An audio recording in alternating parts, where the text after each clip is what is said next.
सुबह के 5 बजे हुए थे और राधा अपने कमरे में एसी चलाकर आराम से सोई हुई थी।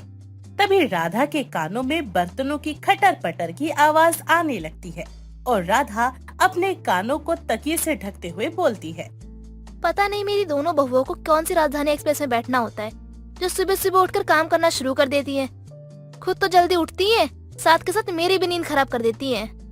दरअसल राधा की दोनों बहू माही और मेघा को गर्मियों के मौसम में सुबह सुबह जल्दी उठकर काम करने की आदत थी, जिस वजह से वो कभी 4 बजे तो कभी कभी 5 बजे ही उठ जाया करती थी और घर का काम करना शुरू कर देती थी। ऐसे ही सुबह के 7 बज जाते हैं और राधा जल्दी से फ्रेश होकर नाश्ते के लिए नीचे आती है, जहाँ दोनों बहुएं पहले से ही बैठकर नाश्ता कर रही होती हैं। राधा के आते ही माही और मेघा दोनों राधा को भी नाश्ता परोस देते हैं और नाश्ता देखकर राधा कहती है, ये चाय को क्या हो गया है? ये इतनी काली क्यों है? ऐसा लग रहा 2 दिन पहले की चाय है जो मेरे कप में डाल दी है। 2 दिन पहले की कहाँ है माँ जी? सुबह सुबह 5 बजे ही तो बनाई है। 5 बजे बनाई थी और अभी सुबह के 7 बज रहे हैं, यानी कि तुम मुझे 2 घंटे पहले की बनी हुई चाय दे रही हो। पर क्यों? कोई रीजन तो होगा इसका। तो माँ जी, हम भी तो वही चाय पी रहे हैं। हमने अपने लिए कौन सी अभी अभी चाय बनाई है? अरे चाय बनाने में कितना समय लग जाता है बहू, जो तुम दोनों ने इतनी सुबह की चाय बनाकर मुझे दे दी। देखिए माँ जी, जैसे जैसे दिन चढ़ता है ना, वैसे वैसे गर्मी भी बढ़ती जाती है, जिस वजह से हम दोनों मिलकर ना धूप निकलने से पहले ही घर का सारा काम कर लेती हैं, फिर चाहे घर का काम हो या फिर रसोई का काम हो। और इस पराठे को तो देखो, ऐसा लग रहा है अभी अभी फ्रिज से निकाल के रख दिया हो। अरे नाश्ते को देखकर ही खाने का मन नहीं कर रहा है। इतना ठंडा और बासी खाना कौन खाएगा? वैसे भी माँ जी, गर्मी में तो ठंडी चीज ही अच्छी लगती है। अब ठंडा पराठा, ठंडी चाय आप दोनों का मजा लेकर खाओ, आपको भी अच्छी लगेगी। अरे जरा देर गर्मी में खड़े होके तुम लोग नाश्ता बना लेती तो क्या कोई पहाड़ टूट जाता? अब तो घर का काम भी हो चुका है और सुबह से लेकर दोपहर तक का खाना भी बन चुका है, इसीलिए अब तो कुछ बनेगा ही नहीं। जो बना हुआ है उसे चुपचाप से खा लीजिए माँ जी। अरे दोपहर तक का क्यों बहू? रात तक का बना लेती, दोपहर पे क्यों रुक गई? सोच तो यही रही थी माँ जी, फिर सोचा कि चलो रात का ताजा खाना ही बना लेंगे। इतनी सी मेहनत तो कर ही सकते हैं हम। मेघा और माही की सारी बातें सुनकर बेचारी राधा जैसे तैसे करके ठंडा नाश्ता ही खा लेती है और दोपहर को भी दोनों बहुएं रसोई में काम करने के डर से राधा को ठंडा खाना ही दे देती है। अब राधा अपनी दोनों बहुओं को सुनाते सुनाते हुए ठंडा खाना खा लेती है। दिन गुजरते चले जाते हैं, लेकिन माही और मेघा दोनों ही सुबह जल्दी उठकर घर का सारा काम करने और सुबह से लेकर दोपहर तक का खाना बनाकर रखने की आदत से ऐसे ही चलती जाया करती। ऐसे ही एक शाम राधा अपनी दोनों बहुओं को कमरे में बुलाती है और उनसे बोलती है, माही बहू, मेघा बहू, कल घर पर रिश्तेदार आ रहे हैं, वो दोपहर खाना खा कर जाएंगे। ठीक है माँ जी, आने दीजिए, कोई बात नहीं, बना देंगे रिश्तेदारों के लिए खाना। और हाँ सुन लो तुम दोनों, उनके लिए भी 4 बजे बना के मत रख देना खाना। उनके आने के थोड़ी देर पहले खाना बनाना ताकि उन्हें ताजा खाना मिले। ये तो नहीं हो सकता माँ जी, ताजा खाना तो हम बना ही नहीं सकते। क्यों नहीं बना सकती तुम दोनों खाना? तुम दोनों के हाथों में कौन से छाले पड़े हुए हैं? आप जानती हैं ना माँ जी, गर्मियों के दिनों में जैसे ही सूरज चढ़ता है वैसे ही रसोई में कितनी ज्यादा गर्मी होने लगती है, तो ऐसे में हमारे बस की बात नहीं है खाना बनाना। और नहीं तो क्या, अरे कितना पसीना आता है दोपहर में और सुबह खाना बनाने में। इसी चक्कर में तो हम सुबह जल्दी उठकर घर का सारा काम करते हैं। बकवास बंद करो, जितना मैंने कहा है उतना ही करो। मेहमानों के आने के बाद मुझे ताजा खाना बना दिखना चाहिए। आई बात समझ में? राधा को गुस्से में देखकर माही और मेघा मेहमानों के लिए ताज़ा खाना बनाने के लिए हाँ बोल देती हैं। पर हर रोज की तरह अगली सुबह भी दोनों बहुएं जल्दी उठती हैं और आपस में बात करते हुए बोलती हैं, माँ जी ने कहा है कि ताजा खाना बनाना है, पर अगर हम सारा खाना मेहमानों के आने पर बनाएंगे तो हमारा तो बहुत वक्त लग जाएगा और गर्मी में भी बहुत ज्यादा, हम तो पसीने से पागल ही हो जाएंगे। तो फिर क्या करें, तुम ही बताओ। एक काम करते हैं, आधी चीजें अभी बना कर रख देते हैं और आधी चीजें मेहमानों के आने पर बना देंगे। हाँ ये ठीक है, इससे हमारा समय भी बच जाएगा और खाना भी बन जाएगा। इतना कहकर माही और मेघा दोनों रसोई में खाना बनाना शुरू कर देती हैं। दाल के साथ मटर पनीर, कोफ्ते की सब्जी, दोनों बहुएं पहले से ही बनाकर रख देती हैं और इसके साथ दोनों चावल भी बना देती हैं। अब मेहमानों के आने पर दोनों केवल रोटी ही बनाती हैं। दोपहर से पहले सभी मेहमान घर पर आ जाते हैं और नाश्ता पानी करने के बाद थोड़ी ही देर में सभी लोग खाना खाने के लिए टेबल पर बैठते हैं। 10 मिनट में ही माही और मेघा सारा खाना लाकर टेबल पर सजा देती है। तभी सभी के बीच में से विधि नाम की एक औरत मेघा और माही की रफ्तार देखते हुए कहती है, क्या बात है राधा, लगता है कि सारा खाना बाहर से मंगवाया है तूने। नहीं नहीं, बाहर से तो कुछ भी नहीं मंगवाया है, सब कुछ मैंने और माही ने घर पे ही बनाया है। बिल्कुल, बाहर का तो हमें खुद अच्छा नहीं लगता, हम आप लोगों को क्यों ही खिलाएंगे, हम बाहर का खाना खाते ही नहीं है। अच्छा, तो इसका मतलब है कि तुम दोनों सुबह से रसोई में मेहनत कर रहे हो खाना बनाने के लिए। नहीं नहीं, ये सारा खाना तो हमने सुबह 4 बजे ही बना लिया था ताकि गर्मी से बचे रहे। क्या 4 बजे ही बना लिया था? अरे नहीं, मजाक कर रही है मेरी दोनों बहुएं। इन्हें मजाक करने की बहुत आदत है, अभी बनाया है सब। आप झूठ क्यों बोल रही हैं माँ जी, जो सच है वो सच है ना। हमने ये सारी सब्जियाँ और चावल सुबह 4 बजे ही बना दिए थे, अब तो हम गर्मा गर्म रोटी सेक कर लाए हैं बस। हाँ माँ जी, वो हमने थोड़ा सा काम ना पहले ही कर लिया था, तो बस अब जल्दी जल्दी से सेक के रेडी कर दी। राम राम राम, तुम दोनों को बिल्कुल भी शर्म नहीं है। अरे सुबह 4 बजे का खाना बना हुआ तुम मुझे दोपहर में दे रही हो, बासी खाना हो गया ये तो। अरे खाना बनाने में किसको इतना आलस आता है, जो तुमने सुबह 4 बजे ही बना दिया। और आलस आ ही रहा था तो बाहर से मंगवा के खिला देती।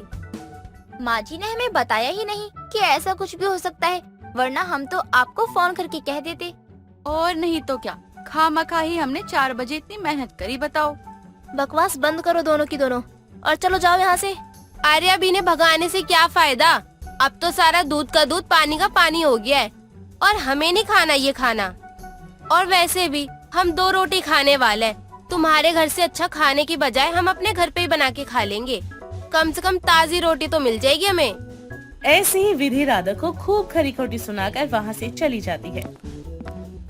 अब मेघा और माही के सुबह जल्दी उठकर खाना बनाने और काम करने की वजह से राधा की इज्जत का मेहमानों के सामने जमकर फलूदा हो जाता है। मेहमानों के जाते ही राधा गुस्से में अपनी बहू से बोलती है, शर्म नहीं आती क्या तुम दोनों को? आज तुम दोनों की वजह से मेरी बेइज्जती हुई है। हमने तो बस सच ही कहा था, आप ही झूठ बोल रही थी सबसे। और नहीं तो क्या, सच बताना सबसे अच्छा होता है, फिर चाहे किसी को बुरा लगे या अच्छा। अरे कम से कम मेरे झूठ में ही हाँ में हाँ मिला देती, कम से कम बेइज्जती तो नहीं होती मेरे मेहमानों के सामने। देखिए माँ जी, हमने सारा खाना बनाया था और ताजे की तरह ही सर्व भी किया था। आप चाहे तो चख कर देख लीजिए, अगर आपको बासी लगे ना तो मुझे बता देना। और क्या, सारी चीज गर्मा गर्म एकदम ताजी बनाकर लेकर आए थे। पता नहीं आपके मेहमान ही कैसे नकचड़े से थे, उनको खाना पसंद ही नहीं आया। गलती तुम दोनों की है और इल्जाम तुम मेहमानों पे थोप रहे हो। वाह बहू, उल्टा चोर कोतवाल को डांटे, ये भी सही है। हमारी कोई गलती नहीं है, हमने तो खाना भी बनाया और मेहमानों को दिया भी था। जी हाँ, उन्होंने नहीं खाया तो इसमें हम क्या कर सकते हैं। खैर हम तो खा लेंगे, हमें तो बहुत जोरों की भूख लगी है। बहू, शर्म बेचकर चूरन खा आई क्या तुम दोनों? यहाँ मेरी बेइज्जती हुई है, तुम दोनों को कोई फर्क नहीं पड़ा, तुम दोनों को सिर्फ खाने की पड़ी है। अरे भूल जाइए माँ जी और बैठ के आराम से खाना खाइए। ताजा ताजा मटर पनीर के कोफ्ते बनाए हैं हमने। अरे इग्नोर करो मेघा इनकी बातों को और आराम से खाना खाओ। इतना सब कुछ अगर मेहमानों ने नहीं खाया तो कम से कम हम तो मजा लेकर खा ही ले, खाना खराब थोड़ी ना जाने देंगे। इतना कहकर दोनों बहुएं बड़े ही आराम से टेबल पर खाना खाने के लिए बैठ जाती हैं। राधा अपनी दोनों बहुओं का मुंह देखती रह जाती है। दिन गुजरते चले जाते हैं। राधा अपनी बहू से बहुत परेशान हो चुकी थी और दोनों को खूब समझा समझा कर थक भी चुकी थी, लेकिन दोनों में से कोई भी राधा की बात नहीं सुनता।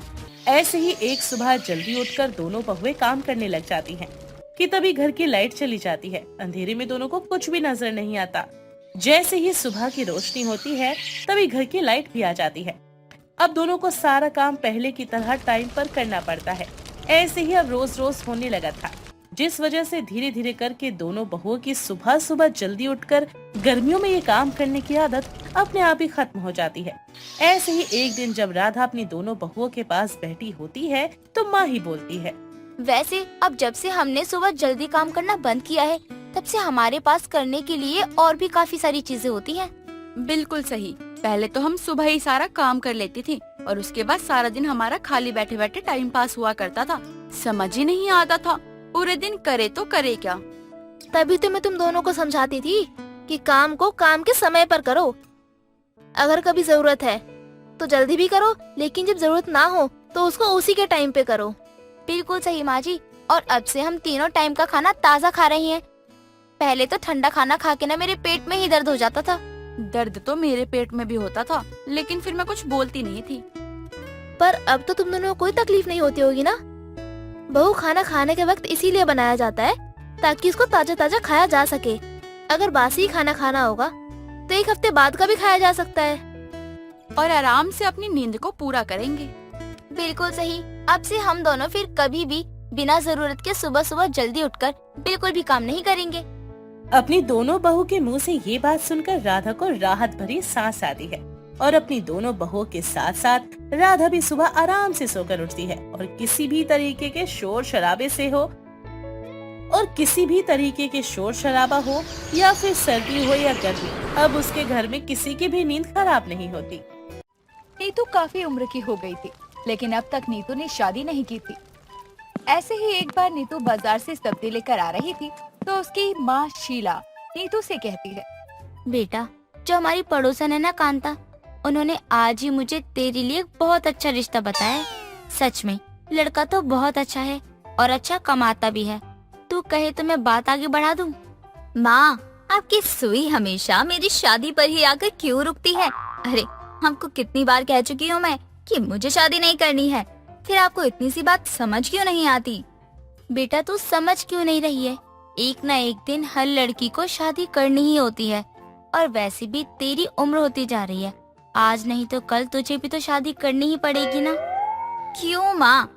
क्या मैं शादी नहीं करूँगी तो मेरा जीवन सफल नहीं होगा या फिर शादी के बाद कुछ अलग हो जाएगी मेरी जिंदगी? अगर ऐसा कुछ होता है तो बताओ। बेटा, तू कब तक मायका संभालती रहेगी? अब तेरी उम्र मायका संभालने की नहीं, तेरी उम्र अब ससुराल संभालने की है। मैं तेरी माँ हूँ और मैं तेरी ही भलाई के लिए बोल रही हूँ। अब तुझे शादी कर लेनी चाहिए। ये तो अच्छी बात है कि तेरे लिए रिश्ते आ रहे हैं। ऐसे ही चलता रहेगा ना तो एक दिन रिश्ते भी नहीं आएंगे। माँ, आपको ही मुबारक हो आपकी ये घिसी पिटी सोच। मैं आपकी सोच पर जरा भी अमल नहीं करती और ना ही आपके दबाव में आकर मैं अपना फैसला बदल कर शादी के लिए हाँ कर दूंगी। नीतू अपनी माँ को साफ मना कर वहाँ से चली जाती है। फिर शीला खुद से बात करते हुए कहती, पता नहीं कब मैं अपनी बेटी को दुल्हन बनते देख पाऊंगी। इससे छोटी छोटी लड़कियों की शादी हो रही है और एक मेरी बेटी है जो पता नहीं क्यों शादी करने से मना करती रहती है। पता नहीं कब मैं इसके पिताजी का सपना पूरा कर पाऊंगी। शीला बस अपनी बेटी का घर बसते देखना चाहती थी, लेकिन नीतू ये बिल्कुल नहीं चाहती थी और वो हमेशा ही अपनी माँ की बात को अनसुना कर देती। ऐसे ही कई दिनों तक चलता है। कुछ दिनों बाद शीला जानबूझकर जमीन पर गिर जाती है और नीतू को आवाज लगाने लगती है, हाय मेरी कमर, कोई है क्या? अरे इस बुढ़िया की कोई मदद करो। नीतू कहाँ है बेटी? तेरी माँ स्वर्ग चली, आखिरी बार मिलने आ जा नीतू। माँ कैसे गिर गई? आपको ध्यान रखना चाहिए अपना। सब कुछ तो हम दोनों माँ बेटी मिलकर ही कर रही है ना। अब यही कोई लड़का होता, तेरा पिता होता, तो आधे काम तो वो खुद ही संभाल लेता, लेकिन अब ऐसा तो कुछ भी नहीं है, इसलिए सब कुछ खुद ही करना पड़ता है। माँ, मुझे ऐसा क्यों लग रहा है कि आपने गिरने का नाटक किया? आप गिरी नहीं थी। अरे तू पागल है क्या? यहाँ तेरी माँ गिर गई और तुझे ये नाटक लग रहा है? मतलब अब तेरी माँ की कोई कदर भी नहीं है। इससे अच्छा तो मेरा दामाद होता, कम से कम वो मेरी परवाह तो करता। अब तो पक्का ये आपका नाटक ही है। माँ, आपको समझ क्यों नहीं आता? आप ये सब नाटक करेंगी तो भी मेरा मन नहीं बदलने वाला है। मैं तब भी शादी नहीं करूँगी। आप ये सब मत कीजिए ना। बेटी, तू क्यों नहीं समझ रही है? अभी तो तूने खुद ही देखा ना कि मैं गिर गई थी, तो तू बस आई। यही अगर तेरा पति होता ना तो वो मुझे उठाता और हॉस्पिटल तक लेकर जाता। अपने लिए ना सही, कम से कम मेरे लिए सोच ले। और अब तो आसपास के लोग भी बोलने लग गए हैं मुझे। माँ, आस पड़ोस के लोगों का सबसे मनपसंद काम ही है बोलना। जब तक वो किसी के बारे में कुछ बोलेंगे नहीं ना, तब तक उन्हें चैन नहीं पड़ेगा। और रही बात आपकी देखभाल की, तो आपने ये क्यों नहीं सोचा कि शादी के बाद तो मैं इस घर को छोड़कर ही चली जाऊंगी? फिर कौन करेगा आपकी देखभाल? अगर तुझे ये चिंता सता रही है और तू इस वजह से शादी के लिए मना कर रही है तो कोई टेंशन वाली बात नहीं है। बहुत से लड़कों को घर जमाई बनने में कोई परेशानी नहीं होती। मैं कोई ऐसा लड़का देखूं तेरे लिए, तब तो तुझे भी अच्छा लगना चाहिए ना कि माँ के पास भी हूँ और पति के पास भी। नहीं, ऐसा बिल्कुल भी नहीं है। मुझे पता नहीं क्यों शादी ही नहीं करनी, और माँ आपके लिए यही अच्छा होगा कि इस बात को आप जितनी जल्दी समझ जाए उतना ही कम दुख होगा, वरना रोज कुछ ना कुछ करती रहोगी आप ऐसे ही। बेटी बता तो सही, आखिर शादी करने में क्या दिक्कत है? क्या तेरा मन नहीं करता कि तू भी बाकियों की तरह अपना ससुराल संभाले, सास ससुर का आशीर्वाद ले, घर में देवर नंद हो? ये सब तुझे अच्छा नहीं लगता है क्या? माँ, अच्छा तो महल भी लगता है ना, तो इसका मतलब ये थोड़ी ना है कि मैं ताजमहल को ही अपना घर बना लूं और वहीं रहने लग जाऊं। नहीं माँ, ऐसा कभी नहीं होता। बस आपको थोड़ा समझने की जरूरत है। शीला कितनी भी कोशिश कर ले, लेकिन नीतू अपनी बात से टस से बस नहीं होती। ये देखकर शीला को बहुत बुरा लगता है। एक बार नीतू बाजार से वापस घर आ रही थी, तभी उसके सामने रोहित नाम का लड़का आकर अपनी बाइक रोक कर कहता है, हाय, कितनी सुंदर लग रही हो आप। आज से पहले ये खूबसूरती मैंने कहीं देखी नहीं। ये क्या बात कर रहे हो आप? तमीज है बात करने की? हाय, क्या करे, आपसे पहले खूबसूरत लड़की आज से पहले मैंने देखी नहीं। अब देखी तो तारीफ किए बिना रह नहीं पाया। वाकई आप तो बहुत ही सुंदर हो। ये मत समझना कि मैं बाकी लड़कों की तरह आपको पटाने के लिए कह रहा हूँ, लेकिन जो सच है वो मैंने बोला आपसे कि आप खूबसूरत हो। आज से पहले कभी किसी ने मेरी इतनी तारीफ नहीं की जितनी इस अनजाने लड़के ने की। अब तक हमेशा ही मुझे दबाया गया है, लेकिन आज सच में कुछ अलग ही लगा इस लड़के से बात करके। क्या हो गया मैडम जी, आपको देखकर तो मैं खो चुका था और आप यहाँ चुप बैठी हो। अरे कुछ तो बोलो। अरे थप्पड़ मारना है, मारो। अरे मारो, अरे बुरा नहीं मानूंगा मैं, मारो यार। रोहित की बातें नीतू को काफी अच्छी लगती है, लेकिन वो कुछ नहीं बोलती और वहाँ से चली जाती। लेकिन इत्तेफाक से अब नीतू की कई बार रोहित से मुलाकात होने लगी थी। नीतू को अब रोहित से बात करना अच्छा लगने लगा था, इसीलिए वो अक्सर अब उससे मिलने जाती। ऐसे ही कई दिन निकल जाते। एक दिन रोहित नीतू से अपने दिल की बात करते हुए कहता है, नीतू, मुझे तुमसे बहुत बहुत बहुत ज्यादा प्यार हो चुका है और मैं तुमसे शादी करना चाहता हूँ। क्या तुम मुझसे शादी करोगी? या तो तुम हाँ बोलोगी या ना बोलोगी। तो मैं पहले ही बता दूं, अगर तुमने हाँ बोला तो मैं खुश हो जाऊंगा, अगर ना बोला तो मैं उदास हो जाऊंगा, और मैं उदास ना अच्छा नहीं लगता। तो इसलिए हाँ बोल दो और शादी कर लो, और हम लोग ना हमेशा साथ रहेंगे और खुश रहेंगे।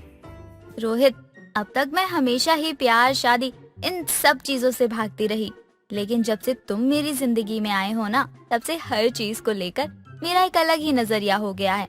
मैं प्यार करने लगी हूँ और हाँ, शादी भी करना चाहती हूँ तुमसे। नीतू नीतू नीतू, तुम्हें पता है तुमने मुझे कितनी बड़ी खुशी दी है। अरे मैं तो तुम्हें कभी खुद से दूर ना करूं, मैं तो हमेशा तुम्हें अपने दिल से लगा के रखूंगा। वो दोनों अपने प्यार का इजहार कर लेते हैं, जिसके बाद नीतू रोहित को लेकर अपने घर आती है और अपनी माँ से मिलवाने लगती है। माँ, आप बोलती थी ना कि मैं शादी कर लूँ, आपको दामाद चाहिए, मेरी शादी देखनी है, मुझे अब अपना ससुराल संभालना चाहिए, तो इनसे मिलिए। ये है रोहित, जिससे मैं शादी करने वाली हूँ। आखिरकार तूने अपने लिए लड़का पसंद ही कर लिया। मैं तो बहुत ज्यादा खुश हूँ तेरे इस फैसले से। अब तू मायका छोड़ ससुराल संभालियो। आखिरकार शीला का सपना पूरा हो जाता है और उसकी बेटी की शादी हो जाती है, जिसका सपना वो इतने सालों से देखती हुई आई थी, और वो उसे खुशी खुशी अपने घर से उसकी नई जिंदगी में यानी ससुराल के लिए विदा कर देती है। जिसके बाद नीतू भी अपने ससुराल को संभालने लगती है और एक सुखी और खुशहाल जीवन अपने पति के साथ बिताती है। लेकिन नीतू को अपनी माँ से इतना लगाव था कि वो बार बार शीला से मिलने आया करती। दोस्तों, अगर आपको ये कहानी पसंद आई तो इसे लाइक करें, शेयर करें और कमेंट करके बताएं कि कहानी में आपको सबसे अच्छा क्या लगा।